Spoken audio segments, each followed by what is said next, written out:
पंच महाभूतात्मक तत्वों पे आधारित एक व्यवहारिक विज्ञान है।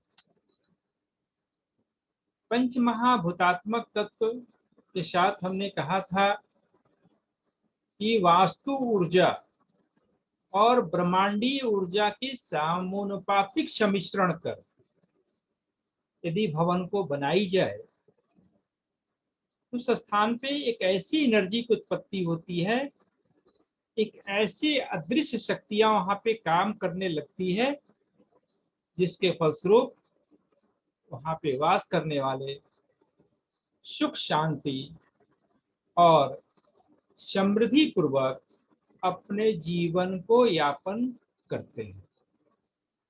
चाहे वह निवास की स्थल हो, जहां हम घरों में वास करते हैं, यह हमारे कार्यस्थल हो, यह किसी तरह का औद्योगिक कल कारखाना की जगह हो, सभी जगह पे यह नॉर्म्स, यह रूल उतना ही तरीके से लागू होता है।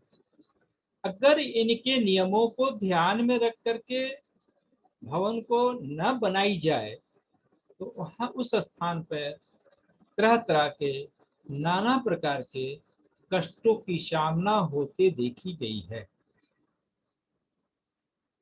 इसलिए आज के भागते दौड़ते समय में इनकी महत्व हम लोगों के बीच में बढ़ गई और इनकी पूरी सिद्धांत को हम सब अपने दैनिक जीवन में अपना कर उतार कर हम लोग जो डिफरेंट टाइप्स ऑफ प्रॉब्लम्स है, जो हमारे नित्य नई नई परेशानियां से हम संघर्ष करते आ रहे हैं, उसको पार पाने में हम सब सामर्थ्यवान साबित हो रहे हैं।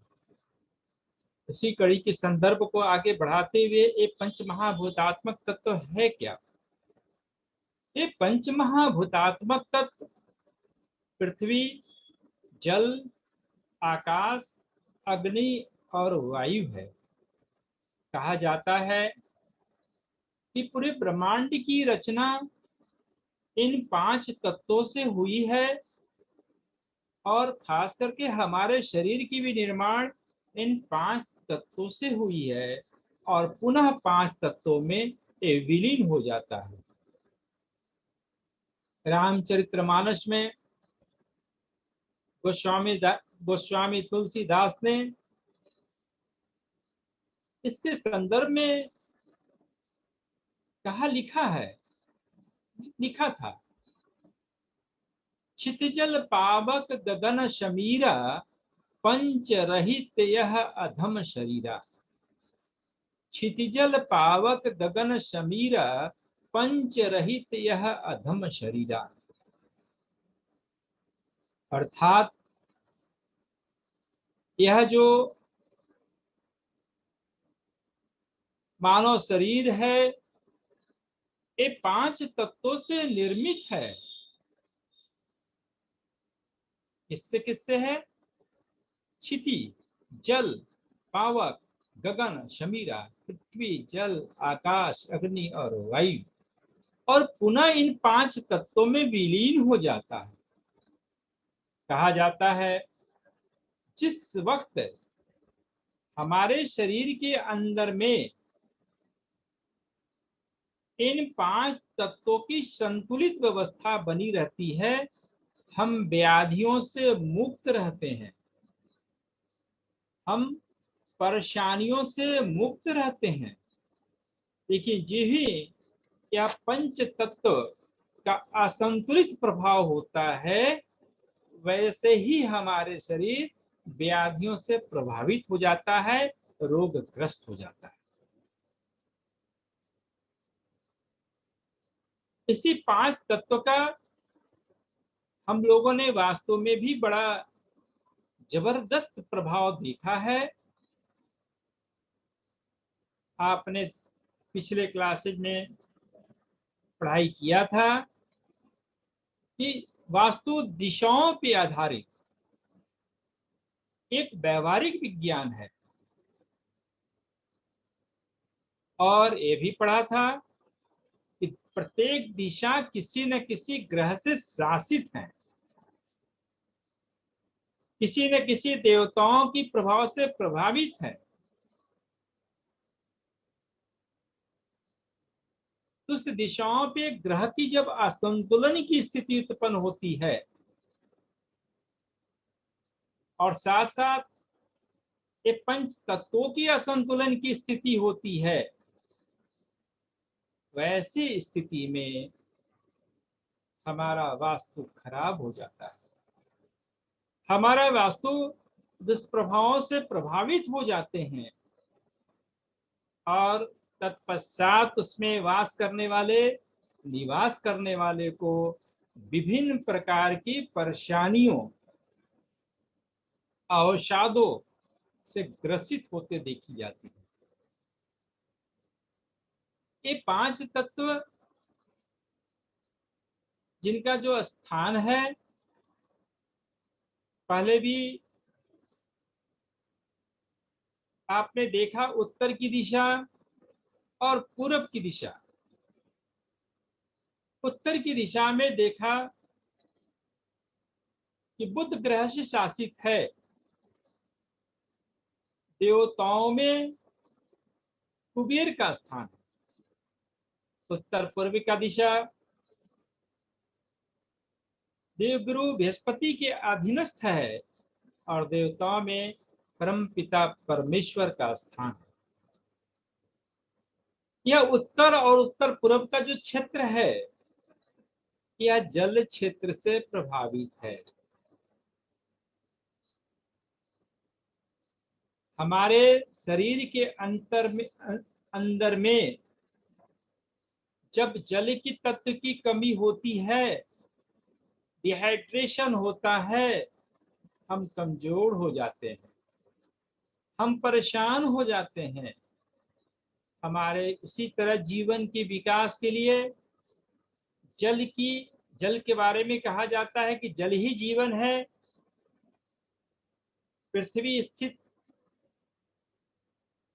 स्थान पे ही केवल जल की उपलब्धता है और जल के कारण ही हमारा जीवन संचालित हो रहा है। पशु, पेड़ पौधे, वृक्ष, हम सब उससे संचालित हो रहे हैं। उसी तरह हमने पिछले कक्षा में कहा था कि पूर्व की दिशा, दक्षिण की दिशा अग्नि क्षेत्र का दिशा है। पूर्व में सूर्य ग्रहों का अधिकार है, दक्षिण में मंगल का अधिकार है और दक्षिण पूर्व में शुक्र ग्रह का अधिकार है। यह जो क्षेत्र है अग्नि से प्रभावित क्षेत्र है और ताप, सूर्य के प्रकाश बहुत बड़ा स्रोत है। जो अग्नि की प्रभाव से हम जो प्रभावित होते हैं, इसका मुख्य स्रोत जो है सूर्य की रश्मि, सूर्य की किरणें हैं। अति सर्वत्र वर्जते के सिद्धांत के अनुसार सभी प्रकार की बहुत ज्यादा उपलब्धता होना, उससे बचाव करनी चाहिए, अन्यथा वह नुकसान करता है। जब घर हम निर्माण करते हैं, वास्तु की निर्माण करते हैं, तो हमारा प्रयास होता है कि अग्नि, सूर्य की प्रकाश हमारे घरों में प्रवेश करे, लेकिन मध्याह्न के सूर्य के दूषित ग्रह प्रभाव से हम दक्षिण पश्चिम की तरफ कम खिड़की दरवाजे रखने की भी बात करते हैं।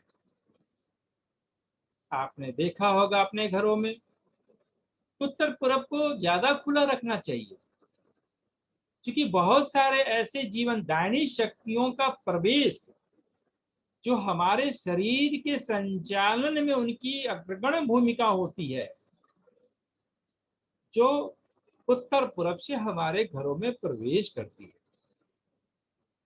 और ये भी कहा जाता है कि जिन घरों में उत्तर पूर्व से सूर्य की प्रकाश उत्तर पश्चिम तक प्रवेश करती हो या मिल रही हो, वह घर व्याधियों से विमुक्त होता है, अर्थात उस घर में रोग की उत्पत्ति कम से कम होती है। वहां पे लोग स्वस्थ होते हैं, सुखी जीवन मिलती है, दीर्घायु होते हैं, उनकी लॉन्गेविटी बढ़ी हुई रहती है, स्वस्थ होते हैं।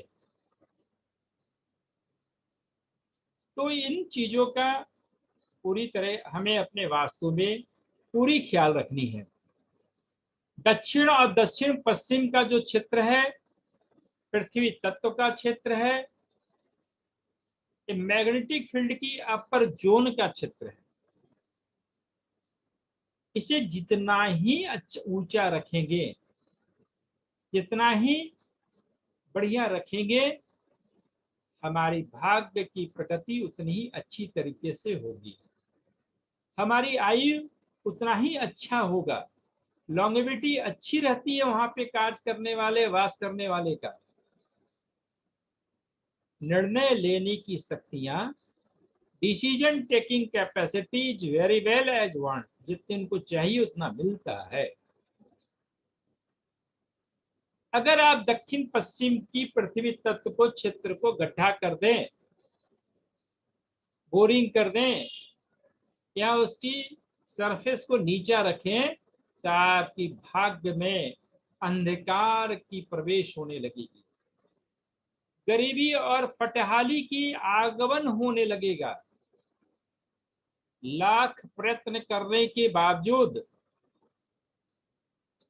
आप स्वस्थ नहीं रह पाएंगे, नित्य डॉक्टरों की चक्कर लगाते रहनी पड़ेगी और गरीबी का सामना निरंतर करते रहना पड़ेगा। इसलिए क्षेत्र को हम ऊंचा रखते हैं, कठोर रखते हैं। पृथ्वी में जो बनने वाली मैग्नेटिक फील्ड है, हमारे शरीर में भी मैग्नेटिक फील्ड का निर्माण होता है। पृथ्वी में भी दो पोल है, एक नॉर्थ की पोल है, एक साउथ की पोल है। उत्तर पूर्व से दक्षिण पश्चिम तक मैग्नेटिक फील्ड का प्रवाह होता है। इसमें इसकी इंटेंसिटी को जितना अच्छा रखा जाए, तो उस घर की वास्तु उतनी ही अच्छी होती है। इसलिए पृथ्वी में जो ब्रह्मांडीय ऊर्जा है, इसमें सूर्य की ऊर्जा, गुरुत्वाकर्षण की बल, चुंबकीय बल, इनकी भी हम चर्चा करेंगे। पश्चिम से लेकर उत्तर पश्चिम का जो क्षेत्र है, वायु तत्व का क्षेत्र है। देखा जाता है जिस घरों में उत्तर पूर्व में बहुत अधिक निर्माण कर दी जाए, उस स्थान पर विकास की गतिविधियां ठहर सी जाती है, रुक सी जाती है।